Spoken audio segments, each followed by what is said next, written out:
بسم اللہ الرحمن الرحیم۔ شروع اللہ کے نام سے جو بڑا مہربان نہایت رحم والا ہے۔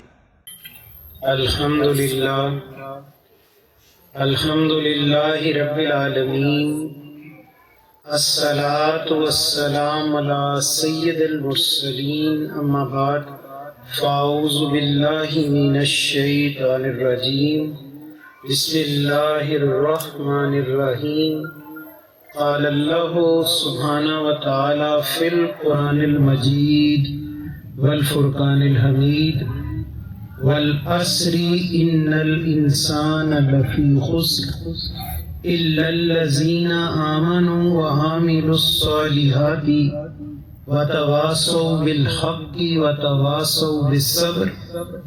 وقال اللہ سبحانہ وتعالی فی شان حبیبہ ان اللہ وملائکتہ یصلون علی النبی یا ایھا الذین آمنوا صلوا علیہ وسلموا تسلیما۔ محبت سے درود شریف پڑھیں۔ اللہم صلی علی سیدنا و مولانا محمد وعلی آلہ وصحبہ سیدنا و مولانا محمد وبارک وسلم وصلوا علیہ۔ میرے انتہائی واجب الاحترام بزرگوں، دوستوں، عزیزوں، باپردہ رہ کر سننے والی ماؤں، بہنوں، بیٹیوں، اللہ رب العزت کے پاک کلام میں سے اس ناقص ترین بندے نے سورہ عصر تلاوت کرنے کا شرف پایا ہے۔ دعا ہے رب لم یزل سے وہ پاک ذات مجھے اس کا صحیح معنی و مفہوم بیان کرنے کی، آپ کو سننے سمجھنے کی، اور مجھ سمیت اللہ ہم سب کو اس پر کامل عمل کی توفیق عطا فرمائے۔ اللہ رب کریم نے بڑا کرم کیا، ہم جمع ہوئے اس کے ذکر کے لیے، شکر کے لیے۔ یہ محفل کوئی رسمی بات کے لیے نہیں ہے، یہ چند جو گھڑیاں ہمارے پاس ہیں، یہ چند جو کلمات ہیں، اگر توجہ سے سنیں گے، جو مائیں، بہنیں، بیٹیاں بھی موجود ہیں توجہ سے سماعت کریں گی، انشاءاللہ اللہ رب العزت یہ چند گھڑیاں ہماری زندگی کے بدلنے کے لیے کافی فرما دے گا۔ قرآن پاک میں رب نے فرمایا، قسم ہے زمانے کی انسان خسارے میں ہے۔ دنیا کا اصول ہے، دنیا کا نظام ہے، جو چیز خسارے میں ہو، گھاٹے میں ہو، وہ ختم کر دی جاتی ہے، اس کو روک دیا جاتا ہے۔ اللہ سے بندہ یہ سوال کر سکتا ہے، یا اللہ اگر یہ دنیا خسارے میں ہے، انسان خسارے میں ہے، یا اللہ پھر تو یہ ختم ہو جانی چاہیے تھی۔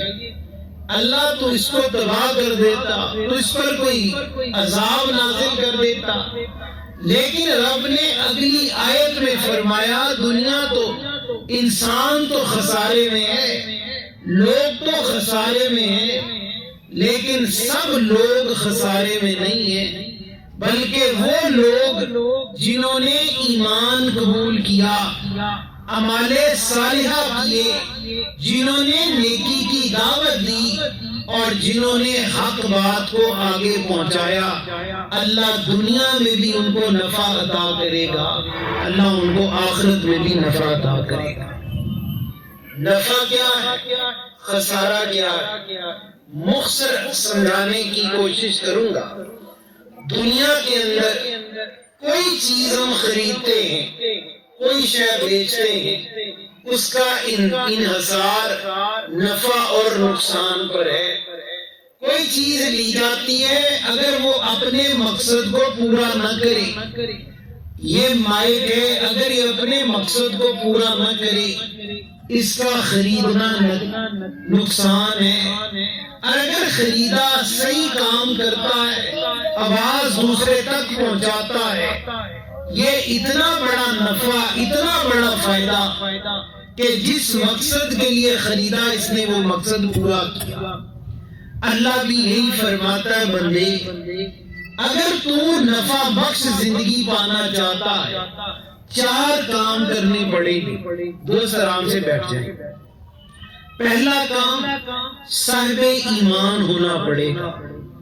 کوئی دنیا کا صدر بن جائے, کوئی پوری دنیا کا جگیردار بن جائے, ساری دنیا کا سونا چاندی اکٹھا ہو جائے, اگر اس کے پاس ایمان کی دولت نہیں, اللہ کے نزدیک وہ بیکار ہے, وہ کافر ہے, اور نہ دنیا میں اس کی کوئی قدر ہے, نہ حشر میں اس کی کوئی قدر ہوگی, نہ آخرت میں اس کا کوئی چارہ ہوگا. اگر وہ ایمان قبول کر لے, وہ بزرگ ہے, وہ انپڑھ ہے, وہ سادہ ہے, وہ بہت پڑھا لکھا ہے, جب ایمان قبول کر لیا اللہ تعالیٰ نے اس کو بہت بڑا درجہ عطا فرمایا. اب ایمان قبول کیا تو رب فرماتا فقط کلمہ پڑھنا کافی نہیں ہے کہ کلمہ پڑھ لیا, صبح شام کلمہ ہی پڑھ رہا ہے, نیکی کوئی نہیں کر رہا, نماز پڑھ نہیں رہا, بے حیائی چھوڑ نہیں رہا, سود خوری چھوڑ نہیں رہا, حرام تعلق چھوڑ نہیں رہا. اللہ فرماتا ابھی بھی یہ نقصان میں ہے, خسارے میں ہے. کیا کرنا ہے؟ ایمان قبول کیا تو ایمان قبول کرنے کے بعد نیکی کرنا شرط ہے. نیکی نہیں کرے گا اللہ اس کے ایمان کی حیثیت کو بھی ضائع کر دے گا. پھر جب یہ نیکی کرتا ہے اللہ فرماتا فقط نیکی بھی کافی نہیں ہے, خود نماز پڑھتا ہے, خود داڑھی رکھتا ہے, خود اللہ اللہ کرتا ہے, لوگوں کو نصیحت ہی نہیں کرتا, لوگوں کو بتاتا نہیں. میرے مرشد فرمایا کرتے اگر ایک نشئی ایک محلے میں پیدا ہو جائے, وہ 10 15 20 دنوں میں دوسرا نشئی تیار کر لیتا ہے. ایک اللہ کا بندہ, ایک صاحب ایمان, ایک نیک شخص خود تو نیک ہوا, اس کے سالوں نیکی پر گزر گئے, اس نے کبھی کسی کو نیکی کی دعوت نہیں دی, اس کا ایمان بھی قیامت کے دن پورا نہیں پڑے گا. اللہ فرماتا ہے نیکی بھی کرنی ہے اور نیکی کے بعد لوگوں کو نیکی کی دعوت بھی دینی ہے. حرام سے روکنا ہے, کوئی شراب پی رہا اس کو روکنا ہے, کوئی نشہ کر رہا اس کو روکنا ہے, کوئی حرام رستے پہ اس کو روکنا ہے. اگر یہ روکے گا نہیں قیامت کے دن وہ نشہ کرنے والا, وہ حرام کی راہ پر چلنے والا, وہ ظلم کرنے والا, جب اللہ اس کو سزا دے گا وہ عرض کرے گا حدیث پاک ہے یا اللہ میں گناہ کرتا تھا, بے حیائی کرتا تھا, میں جرمدار تھا, اللہ تو مجھے ضرور سزا دے, لیکن اللہ ان نیک لوگوں کو بھی شامل کر جو خود نیکی کرتے تھے اور مجھے نیکی کی دعوت نہیں دیتے تھے, برائی سے نہیں روکتے تھے. میرے بھائی قیامت کے دن اللہ اس کی بات بھی سنے گا. اللہ کہے گا تو حق پر ہے. حدیث پاک میرے محبوب پاک فرماتے ہیں بنی اسرائیل میں اللہ تعالیٰ نے کچھ گنہگار لوگوں پر اپنا عذاب نازل کرنا چاہا, وہ اللہ کی کھلی نافرما برداری کرتے تھے. اللہ نے اپنے فرشتوں کو مقرر کیا اس پوری بستی کو غرق کر دے, تباہ کر دے. فرشتوں نے عرض کی یا اللہ ہم ضرور عمل کریں گے. جب وہ جانے لگے رب نے فرمایا ان بدکاروں پر تو عذاب کرنا, لیکن جو اس بستی کے نیکوکار ہیں ان کو پہلے عذاب میں مبتلا کرنا. فرشتے رونے لگے, عرض کی یا اللہ ان کا کیا گناہ, یہ تو نیک, یہ نیکی کرتے. رب نے فرمایا یہ خود کو نیکی کرتے, دوسروں کو نیکی کی دعوت نہیں دیتے. محبوب پاک فرماتے ہیں جب اللہ کا عذاب لٹکا سب سے پہلے اللہ کے عذاب نے نیکوں کو اٹھایا اور اس کے بعد گناہگاروں کو اللہ کے عذاب نے گھیرا. بس میرے بھائی جس بستی میں نیک لوگ موجود ہوں اور وہ لوگوں کو نیکی کی دعوت نہ دیں, اللہ کے نزدیک ان کی نیکی مکمل نہیں ہے. حکم ہے نیکی کرو اور برائی سے منع کرو. نیکی کرو تو نیکی کی ترغیب دلاؤ اور گناہ سے بچو تو دوسروں کو گناہ سے بچنے کی ترغیب دو. چوتھا مرحلہ سورہ عصر میں اللہ نے ارشاد فرمایا وَتَوَاصَوْا بِالْحَقِّ وَتَوَاصَوْا بِالصَّبْرِ. جب نیکی کی دعوت دو گے لوگ تمہاری نیکی کی بات پر تمہارا مذاق اڑائیں گے. کوئی ملا مولوی کہے گا, کوئی کچھ کہے گا, کوئی کچھ نام رکھے گا. میرے بھائی, میرے محبوب پاک صلی اللہ علیہ وسلم کے پاس ایک شخص حاضر ہوا. عرض کی یا رسول اللہ صلی اللہ علیہ وسلم, میں جب نصیحت کروں گا تو نصیحت کے اندر وہ کون سی چیز ہوگی, وہ کون سا عمل ہوگا کہ میں لوگوں کو نیکی کی دعوت دوں اور اس چیز پر عمل کروں, اللہ تعالیٰ میری نصیحت کو قبول کرے. محبوب پاک صلی اللہ علیہ وسلم نے فرمایا نیکی کی دعوت دینے کے بعد صبر کرنا.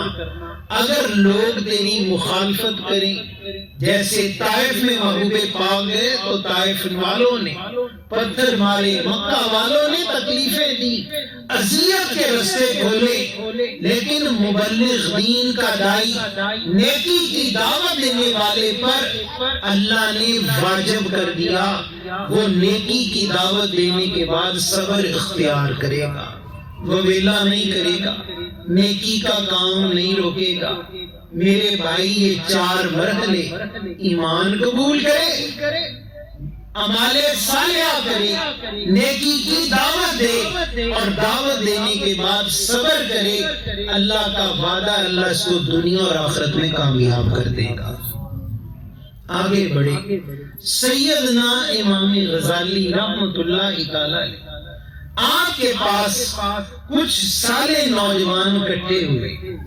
انہوں نے عرض کی ہے سیدنا امام غزالی, ہمیں کوئی ایسی حدیث پاک سنائیں جس سے ہمیں نصیحت ہو, جس سے جوانی نیکی کے راستے پر گزرے اور اللہ ہمارے بڑھاپے کو بھی خیر اور نفع بخش بنائے.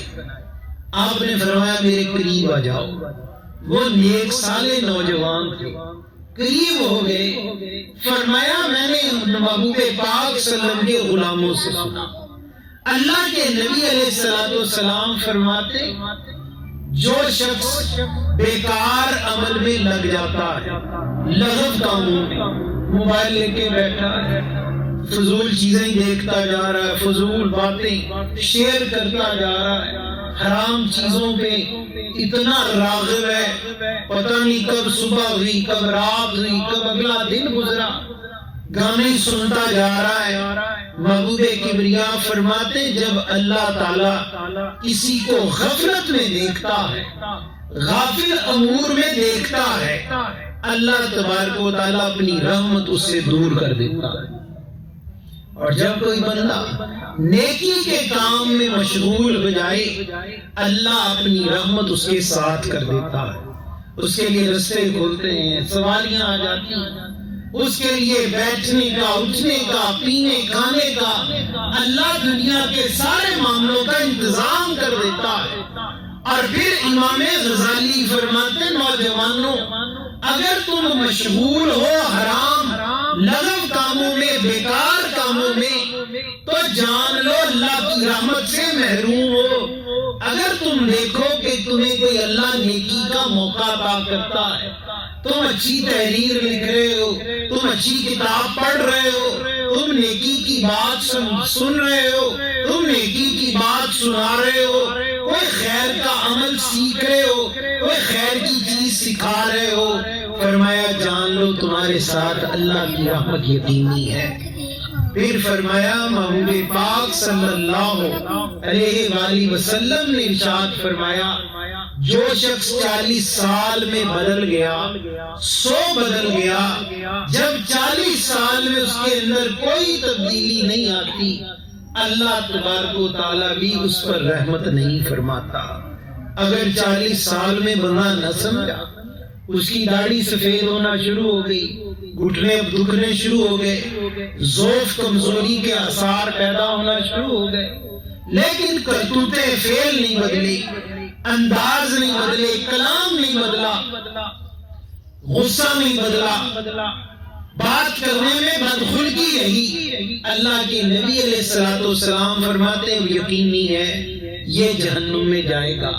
اور جو 40 سال کے اندر اپنے آپ کو بدلتا، یا اللہ اس کو زندگی میں جب موقع عطا کر دے وہ توبہ کر کے تائب ہوتا ہے، واپس اللہ کی راہ پر پلٹتا ہے، واپس نبی پاک کی بات کی طرف آتا ہے، قرآن پاک کے مشرے راہ اختیار کرتا ہے، اللہ تبارک و تعالیٰ اس کی توبہ کو قبول کر لیتا ہے۔ میرے بھائی، میرے دوست، میرے عزیز، ہم موازنہ کریں ہماری زندگی کے شب و روز کن کاموں میں گزر رہے ہیں۔ ہم لکھ رہے ہیں، کیا لکھ رہے ہیں، ہم بول رہے ہیں، کیا بول رہے ہیں، ہم دیکھ رہے ہیں، کیا دیکھ رہے ہیں، ہم سنا رہے ہیں، کیا سنا رہے ہیں، ہم سن رہے ہیں تو کیا سن رہے ہیں، کھا رہے ہیں تو کیا کھا رہے ہیں، پی رہے ہیں تو کیا پی رہے ہیں۔ میرے محبوب پاک صلی اللہ علیہ وآلہ وسلم نے فرمایا جب انسان اپنے شب و روز میں نیکی اور خیر کے کاموں میں مشغول ہو جائے تو سمجھ لے اللہ کی رحمت اس کے ساتھ ہو گئی۔ میرے بھائی، میرے بزرگ، میرے عزیز، میرے دوست، حضرت سیدنا عمر فاروق رضی اللہ تعالیٰ آپ کے پاس ایک صحابی رسول بیٹھے، آپ نے ان سے سوال کیا، وہ حضرت کعب رضی اللہ تعالی عنہ فرمایا اے کعب، اے ابی ابن کعب، تو مجھے بتا، تو نے بھی رسول پاک کی صحبت پائی، میں نے بھی محبوب پاک کی صحبت اختیار کی، تو مجھے بتا اللہ کے نبی کی صحبت میں تو کبھی بیٹھا ہو، تجھے یہ پتا چلا ہو کہ رسول پاک صلی اللہ علیہ وآلہ وسلم آقا مدنی سرکار نے یہ بتلایا ہو دنیا میں سب سے بڑا جاہل شخص کون ہے؟ آپ رونا شروع ہو گئے، اتنا روئے، یہ دیکھ کر سیدنا عمر بھی روئے۔ جب ہچکی بند گئی، آپ نے فرمایا اے عمر، میں نے محبوب پاک سے سنا دنیا میں سب سے بڑا جاہل شخص وہ ہے جو اپنی عاقبت کی خاطر اپنی دنیا کی خاطر اپنی آخرت کو ضائع کر لیتا ہے۔ اپنی عاقبت ضائع کر لی، آخرت ضائع کر لی، حرام کاموں میں لگا رہا، اور دنیا میں اتنا اپنے آپ کو ضائع کیا اور دنیا میں اتنا غرق کیا کہ آخرت کی فکر ہی نکل گئی۔ یہ سب سے بڑا شخص جاہل ہے جس کو اللہ کے محبوب پاک نے جاہل کہا۔ پھر یہ کہہ کر آپ نے فرمایا آپ بھی تو نبی پاک کے پاس بیٹھے، کیا آپ نے کبھی یہ سنا کہ رسول پاک نے فرمایا کون جاہل ہے؟ آپ نے فرمایا اے کعب، میں نے بھی ایک بار محبوب پاک سے سنا، اس سے بھی بڑا جاہل وہ ہے جو اپنی عاقبت لوگوں کی دنیا سنوارنے میں ضائع کر دیتا ہے۔ کیسے؟ سمجھ لیں، ایک دوست ہے، دوستوں کو خوش کرنے کے لیے حرام کاموں میں مدد کرتا ہے۔ ایک دوست کہتا ہے چل آج شراب پینی ہے، وہ کہتا ہے میں تجھے بتاتا ہوں کہاں ملے گی۔ اس کو ایک بندہ روکتا ہے یار یہ تو حرام کام ہے۔ وہ کیا کہتا ہے میرا دوست خوش ہو جائے، یاری ہے، تعلق ہے، میں اس کا مددگار بنوں گا۔ آج یہ ایک حرام کام میں مددگار بنا، کل قتل میں، جرم میں، ڈکیتی میں، بڑے بڑے جرائم میں مددگار بنے گا۔ اس نے دوسرے کو خوش کرنے کے لیے اپنی آخرت برباد کر لی۔ رشوت لینے والا رشوت لیتا، کس کے لیے؟ میں بچوں کے لیے لے رہا ہوں، میں اپنے افسر کے لیے لے رہا ہوں، میں اپنے محکمے کو خوش کر رہا ہوں۔ اللہ کے نبی فرماتے وہ شخص جو اپنے حاکم کو خوش کرنے کے لیے رایا پر، عوام پر ظلم کرتا ہے، قیامت کے دن اللہ اس کو فرعون کے ساتھ کھڑا کر دے گا۔ اتنا ظلم کرنے والا، جبر کرنے والا، اللہ کی لعنت اور پھٹکار پانے والا، جب قیامت کے دن اس سے پوچھا جائے گا ظلم کس کے لیے کیا، وہ کہے گا میں اپنے آقاؤں کو خوش کرتا تھا، میں گھر والوں کو خوش کرتا تھا، اور اس دن اس کے گھر والے، اس کے آقا اس پر لعنت کریں گے، کہیں گے تو دفع ہو جا، تیری وجہ سے ہم بھی عذاب میں ہیں۔ اور اس دن وہ ایک نہیں 2 عذابوں کا شکار ہوگا، ایک تو وہ گناہ یہ جو کرتا رہا، اور ایک دوسرا گناہ کہ لوگوں کے حرام کاموں میں اپنی عاقبت کو ضائع کرتا رہا۔ میرے بھائی، میرے دوست، میرے عزیز، اللہ نے کہیں پر بھی اگر کوئی موقع دیا کسی کو خوش کرنے کے لیے اپنی عاقبت نہ ضائع کرے، خراب کرے، نہ بیوی کے لیے، نہ بچوں کے لیے، نہ اولاد کے لیے حرام رزق کلانا، یہ محبت نہیں، حرام رزق اختیار کرنا یہ ہوشیاری چلاکی نہیں، یہ سمجھداری نہیں، عنقریب چھوٹے سے چھوٹا گناہ ہوگا۔ محبوب پاک فرماتے اللہ کے نزدیک وہ چھوٹا گناہ جس کو لوگ چھوٹا سمجھتے ہوں گے، اللہ کے نزدیک اس کا عذاب احد پہاڑ سے بڑا ہو جائے گا۔ اور میرے محبوب پاک فرماتے وہ نیکی جو چھوٹی نیکی کی ہوگی، اور وہ نیکی جو انسان چھوٹی سمجھ کر کریں گے، قیامت کے دن اللہ اس کا اجر احد پہاڑ سے زیادہ دے گا۔ اللہ فرمائے گا تیرے نزدیک یہ عمل چھوٹا تھا، لیکن میرے نزدیک اس کا اجر زیادہ ہے۔ میرے بھائی، میرے دوست، میرے عزیز، یہ کب ہوتا ہے کہ بندے کو حرام حلال کی تمیز ملے؟ جب وہ ایسی مجالس اختیار کرے جہاں قرآن پاک سنایا جائے، حدیث پاک سنائی جائے، اللہ کے ولی، اللہ کے صالح بندے اللہ کا ذکر کا حلقہ قائم کریں اور اس میں دعوت دی جائے آؤ بیٹھو، اس میں بیٹھنا اللہ کی خاطر ہو، اور جتنی گھڑیاں وہاں گزریں گی انشاءاللہ حرام اور حلال کی اللہ تمیز عطا کرے گا۔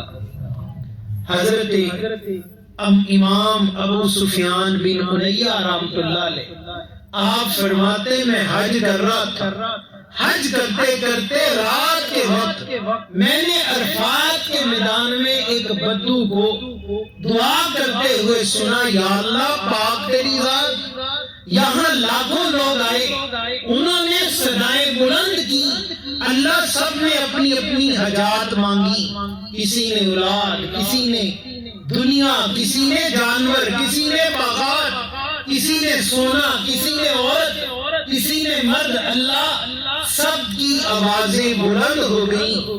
یا اللہ میری فقط دعا یہ ہے جب قیامت کے دن سے پہلے مجھے قبر میں چھوڑا جائے اور میں قبر میں تنہا ہو جاؤں، اللہ ان گھڑیوں میں تو میرا مددگار بننا، اور اللہ دنیا میں حرام کاموں سے مجھے بچانا۔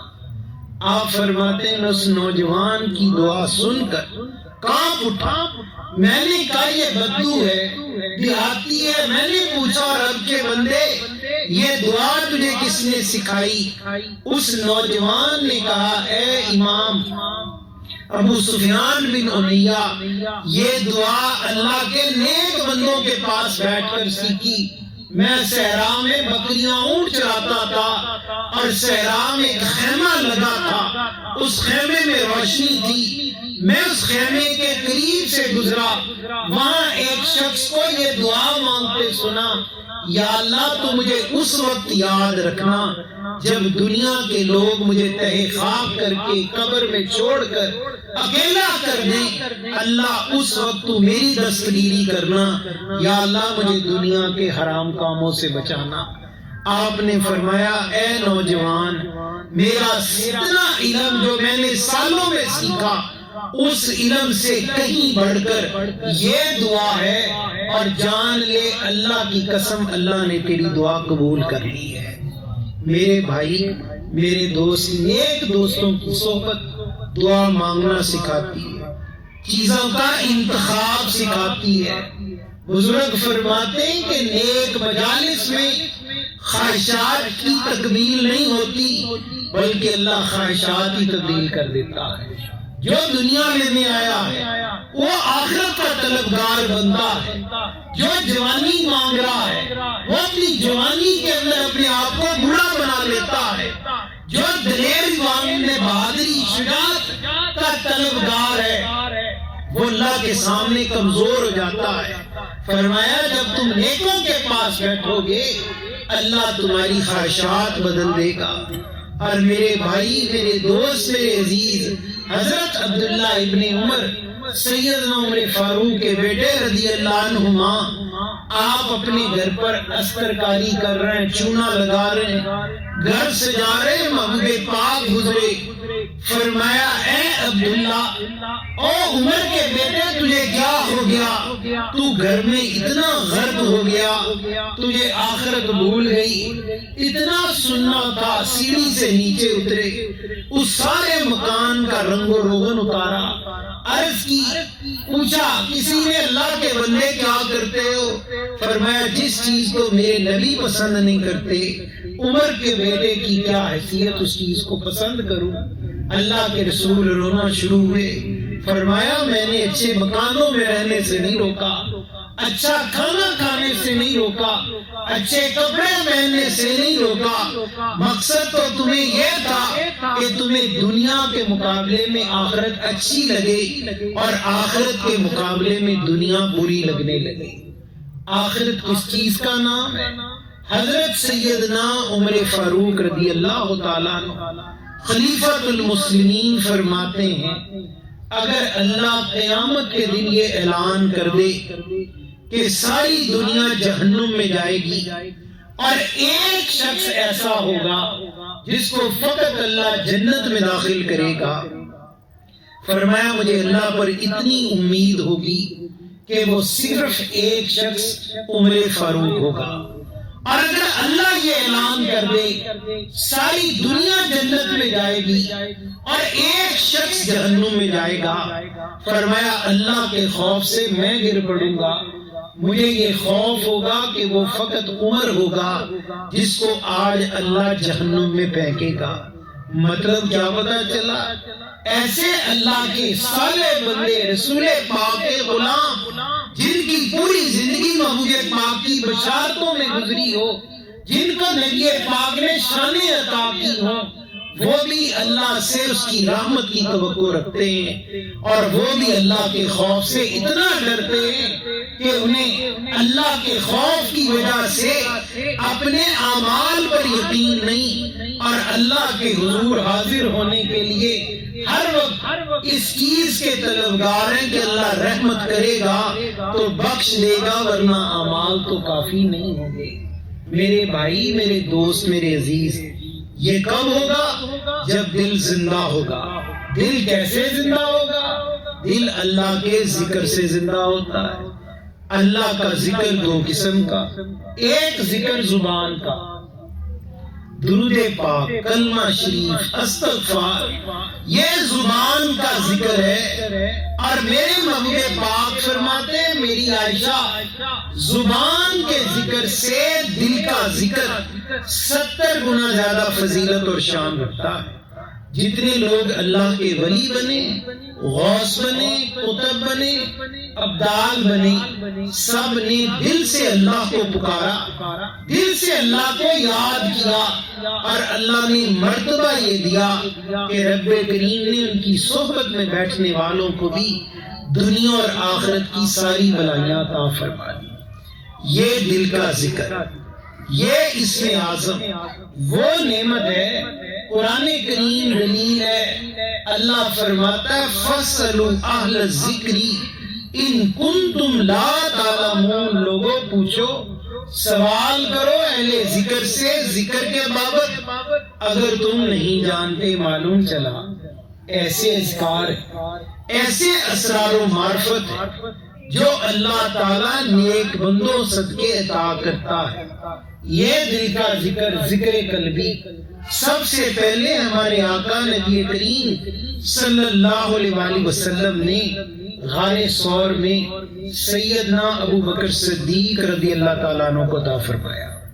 فرمایا صدیق اکبر، یہ نعمت صرف انبیاء کے پاس تھی، پچھلی امتوں میں صرف نبیوں کو اللہ دل کی، ذکر کی نعمت دیتا تھا، لیکن اللہ رب کریم نے میری امت کو یہ نعمت عطا فرمائی، اور میں تجھے یہ نعمت عطا کرتا ہوں، تو میری امت کو عطا کر۔ سینہ در سینہ سلسلہ نقش بند کا فیض، چونکہ سیدنا ابو بکر صدیق سلسلہ عالیہ نقش بندیہ کے سرخیل ہیں، امام ہیں، شہنشاہ ہیں۔ آپ فرماتے ہیں جو محبوب پاک صلی اللہ علیہ وآلہ وسلم نے 3 دن اور 3 راتوں میں غار ثور میں مجھے عطا فرمایا، اللہ کے مخلوق کو عطا کرنے کا وہ حکم تھا، میں نے محبوب پاک کی امت کو عطا فرمایا۔ اس میں سب سے بڑی نعمت ذکر قلبی، دل کا ذکر۔ قرآن ارشاد فرماتا ہے الا بذکر اللہ تطمئن القلوب، لوگوں خبردار، ہوشیار، جان لو دلوں کا اطمینان فقط اللہ کے ذکر میں ہے۔ معلوم چلا دل اللہ کا ذکر کرتا ہے۔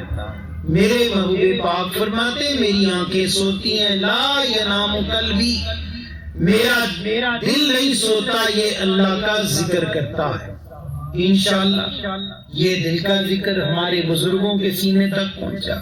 ہمارے مرشد سیدی مرشدی پروفیسر ڈاکٹر محمد مقصود الہی نقش بندی مجددی، آپ اللہ کے ولی ہیں۔ 35 سال تک کراچی میں MSc کیمسٹری کے استاد رہے، لیکن اللہ کے اس کامل بندے کا صحبت کا عالم یہ جو ایک بار آپ کے پاس جاتا ہے، اللہ اس کو دل کا نور عطا کرتا ہے، دل کا ذکر عطا کرتا ہے۔ یہ دل کا ذکر اتنی بڑی نعمت، زمانے کے ولی امام الاولیاء حضرت بازید بستامی فرماتے ہیں لوگوں، جس بندے کو دل کا ذکر مل جائے وہ کر لے، اس کے سب کام خود بخود ہونا شروع ہو جاتے ہیں۔ انشاءاللہ اپنے مرشد کے حکم سے، ان کی اجازت سے، یہ گنہگار فقیر بھی آپ کو یہ دل کا ذکر سمجھائے گا، بتلائے گا۔ ایک دوست کو طریقہ سمجھاؤں گا، سب کو کٹی اجازت ہو جائے گی۔ جو بہنیں بیٹیاں وہ بھی متوجہ ہو جائیں، دو زانو ہو جائیں، بادر ہو کے سنیں اور غور سے اس کو سمجھیں۔ انشاءاللہ اگر ہم نے یہ ذکر کر لیا، چند دنوں میں اللہ ہمارے دل کو اپنے ذکر سے زندہ اور جاری فرمائے گا۔ غور سے دیکھیں، ہر مرد یا عورت اس کا دل الٹی سائڈ پر، لیفٹ سائڈ پر، ادھر کرو، پستان سے 2 ملی نیچے، یہ دل کی جگہ، یہ اللہ کی معرفت کی جگہ۔ یہاں ہر وقت اپنا خیال پکائیں، میرے دل میں ہو رہا ہے اللہ اللہ اللہ اللہ، بیٹھ جائیں۔ سب دوستوں کو، بھائیوں کو، بزرگوں کو اس دل کے ذکر کی اجازت ہے۔ کرنا کیسے سیکھ لیں، سمجھ لیں۔ ہر کام کے لیے سمجھنا سیکھنا ضروری ہوتا ہے۔ یہ اللہ کی معرفت کا عمل ہے، یہ اللہ کا نور ہے، رب کا نام۔ ہر وقت کھاتے پیتے، پڑھتے پڑھاتے، جاب کر رہے ہیں جاب کریں، دکانداری کر رہے ہیں دکانداری کریں، محنت مزدوری کریں، ذمہ دارہ کریں، سفر ہے سفر کریں، کھانا کھا رہے کھانا کھائیں۔ اللہ تعالیٰ کا دین دنیا میں کوئی رکاوٹ پیدا نہیں کرتا، لیکن کرنا کیا ہے؟ کام تو ہوتا ہے، پڑھتے رہیں، کھاتے رہیں، پیتے رہیں، دکانداری کرتے رہیں، لیکن ہر وقت اپنا خیال دل کے مقام پر رکھیں۔ میرے دل میں ہو رہا ہے اللہ اللہ اللہ اللہ اللہ، اس نام کا تصور پیدا کرنا۔ اللہ نے بندے کو بنایا اپنی معرفت کے لیے، بندے کا فقط کام اللہ کی معرفت، یاد اور عبادت ہے۔ دنیا کے جو کام ہے وہ ذمے وہ کرنے ہم نہیں کریں گے، کوئی اور کر لے گا، لیکن یہ اللہ تعالیٰ کی معرفت ہر بندے کو خود پانا اس پر اللہ نے واجب کیا ہے۔ میرے بھائی، میرے دوست، میرے عزیز، ہر وقت خیال پکانا، منہ سے درود پاک پڑھیں، کلمہ شریف پڑھیں، استغفار کریں، جتنا مرضی ذکر کریں۔ یہ دل کا ذکر، ذکر خفی، یہ وہ ذکر جس کو فقط اللہ جانتا ہے یا اللہ کا بندہ جانتا ہے۔ ہر وقت اپنا خیال پکانا ہے۔ کیسے پکانا ہے سمجھا دیتا ہوں۔ آپ سفر کر رہے ہو، سفر، جیب میں رقم ہو، کوئی بڑی قیمتی شے ہو، دوران سفر ہمارے ساتھ کوئی مسافر بیٹھ جائے، ہم سفر میں کھڑکی سے باہر دیکھ رہے تھے، کوئی آگے بیٹھ گیا، اب جیسے ہی وہ بیٹھا ڈر ہے میری جیب نہ کٹ جائے، دولت ہے، پیسہ ہے، زیور ہے، موبائل ہے، گھڑی ہے، قیمتی شے گر نہ جائے، پوری توجہ اس پر رہے۔ سفر میں اڈے بھی آئے، شہر بھی آئے، بائی پاسیں آئیں، روڈ آئے، باغات آئے۔ جب اپنی منزل پہ پہنچے، کسی نے پوچھا بھائی کیا کیا دیکھ کے آئے ہو؟ وہاں بڑے درخت آئے تھے، دیکھا تھا، دریا آیا دیکھا تھا۔ جس کی ساری توجہ اپنی شے پر ہوگی وہ کہے گا کچھ نہیں دیکھا، میں تو پورا سفر اپنی چیز کی حفاظت میں لگا رہا ہوں۔ بالکل اسی طرح جیسے بندہ سفر میں اپنی قیمتی شے کی حفاظت کرتا ہے، اسی طرح زندگی کے سفر میں ایمان سب سے بڑا قیمتی خزانہ، جس پر ایک لمحہ بھی اگر نگاہ ہٹائی نفس اور شیطان اس کو برباد کر دے گا۔ ہر گھڑی، ہر پل نگاہ قلب پر، اللہ کے ذکر پر، اور اگر توجہ ہٹ جائے پھر توجہ لے آؤ، توجہ ہٹے پھر توجہ کرو، تھوڑے دن گزریں گے انشاءاللہ۔ میرے مرشد فرمایا کرتے پریکٹس میکس مین پرفیکٹ، مشق انسان کو ماہر کر دیتی ہے۔ ہم نے اس ذکر پر دائم ہونا ہے، اس پر استقامت اختیار کرنی، یہ نور دلوں میں جلدی آ جائے، اس کے لیے ہوتا ہے مراقبہ۔ عربی اردو میں کہتے ہیں مراقبہ، انگلش میں کہتے ہیں میڈیٹیشن۔ مراقبہ یا میڈیٹیشن ذکر کا وہ طریقہ جو ہمارے آقا مدنی سرکار صلی اللہ علیہ وآلہ وسلم غار حرا میں کرتے تھے۔ ہم نے کیسے کرنا ہے مراقبہ؟ جو وقت ملا، جتنا وقت ملا، گانے نہیں، چغلیاں نہیں، حرام گندی باتیں نہیں، بری لمحات کی دوستیاں ترک کر کے، چھوڑ کر، ہر حرام چیز سے رک کر، جو گھڑیاں رب نے دی ان کی قدر کرنی، گردن جھکا لینی، آنکھیں بند کر لیں۔ آج تک جتنے ہم سے خطائیں گناہ ہوئے ان سب سے سچی توبہ کرنی۔ کیسے کرنی توبہ یہ بھی سمجھ لیں۔ یا اللہ مجھ سے خطا ہوئی، جان کر، بھول کر، بچپن میں، اللہ رب کریم میں نے تیری نافرمانی کی، یا اللہ جس طرح تو نے میری کرتوتوں پر پردے ڈالے، اگر تو میرے عیب کھول دے میں کسی کو منہ دکھانے کے لائق نہیں۔ یا اللہ تو نے کرم کیا، ہمارے عیبوں کو چھپایا، یا اللہ جس طرح تو نے چھپایا اسی طرح رحمت سے معاف فرما۔ تمام گناہوں سچی توبہ، آنکھیں بند، گردن جھکائی، قلب کی طرف توجہ، سنو دل کرتا ہے اللہ اللہ اللہ اللہ۔ شروع میں آواز نہیں آئے گی، تھوڑے دنوں میں دل کی دھڑکن دھک دھک دھک جیسے ہارٹ بیٹ سنتا ہے، بندہ سیڑھیاں چڑھے بھاگے تو دل کی دھڑکن سنتی ہے، ڈاکٹر سیٹوسکوپ لگاتا ہے، سنتا ہے، بالکل اس طرح کی آواز آنی شروع ہوگی۔ یہ دل کی دھڑکن نہیں، دل تو شروع سے دھڑک رہا ہے، موت تک دھڑکے۔ یہ اللہ کا نور ہے جس نے دل میں جڑ پکڑ لی۔ اب اس دھڑکن کی نفی کریں، دل دھک دھک نہیں کرتا بلکہ دل پکارتا ہے اللہ اللہ اللہ اللہ اللہ یہ لمحے جو اللہ عطا کر دے سب سے بڑی غنیمت ہے. قدر کر کے سنتے رہو. تھوڑے دن گزریں گے انشاءاللہ دل کی زبان ایسے جاری ہوگی جیسے یہ زبان بولتی ہے ہمارے کان سنتے ہیں. اس طرح دل بولے گا, دل پکارے گا اللہ اللہ اللہ, ہمارے کان سنیں گے اور پورے وجود میں اللہ کا نور پیدا ہونا شروع ہو جائے گا. بزرگ فرماتے دل یار ول ہاتھ کار ول, کام کرتے رہو کام ہوتا رہے لیکن خیال دل کے مقام سے نہ ہٹے. ذکر کریں مراقبہ کریں. یہ جو حلقہ ہے ہر ہفتہ وار پروگرامز ہوتے ہیں انہی علاقوں میں. دعوت دو, بلاؤ. یہ عمران بھائی ہیں, دوست موجود ہیں یہاں, بھائی کرامت موجود ہیں.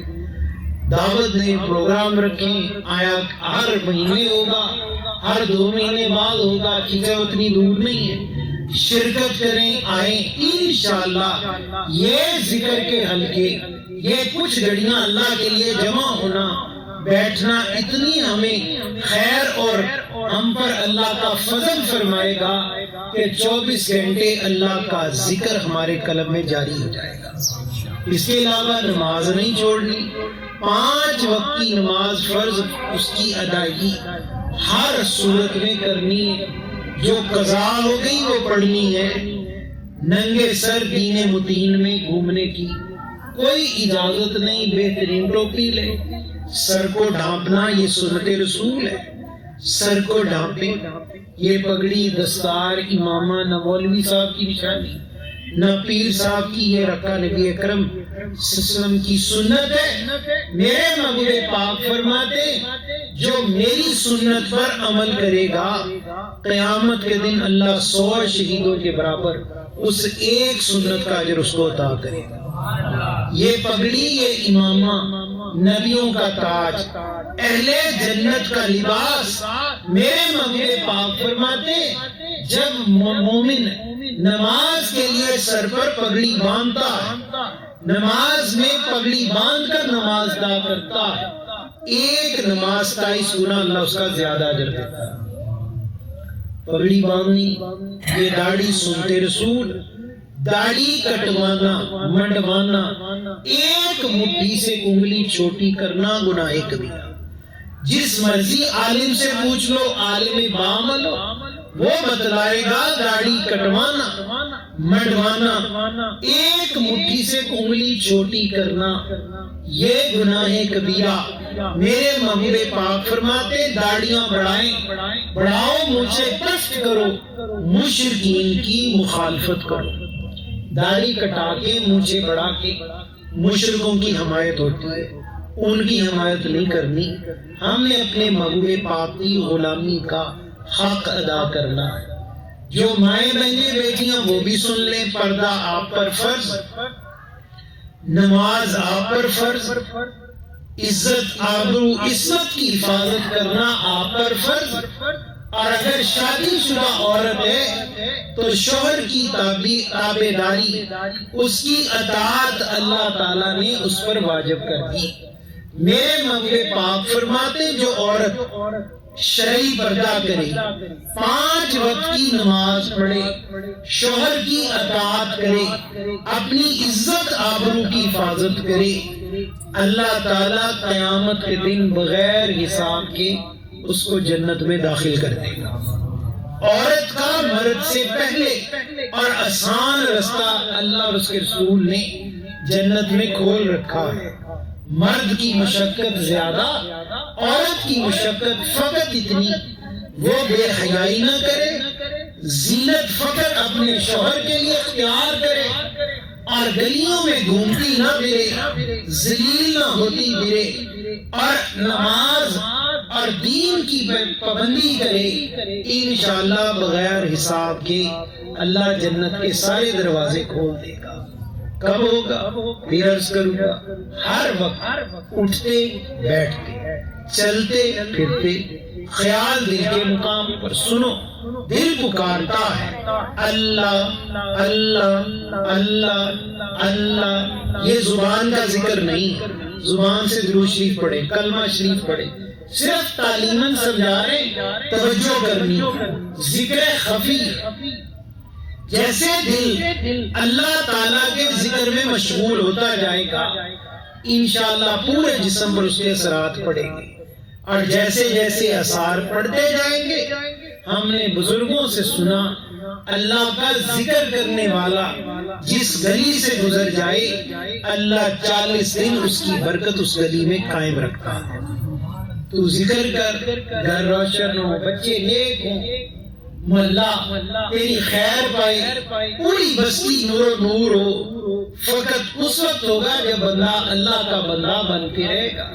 یہی سورہ عصر میں اللہ نے فرمایا والعصر ان الانسان لفی خسر الا الذین آمنوا وعملوا الصالحات۔ جب تک اعمال صالحہ نہیں ہوں گے تب تک ایمان نہیں بچے گا۔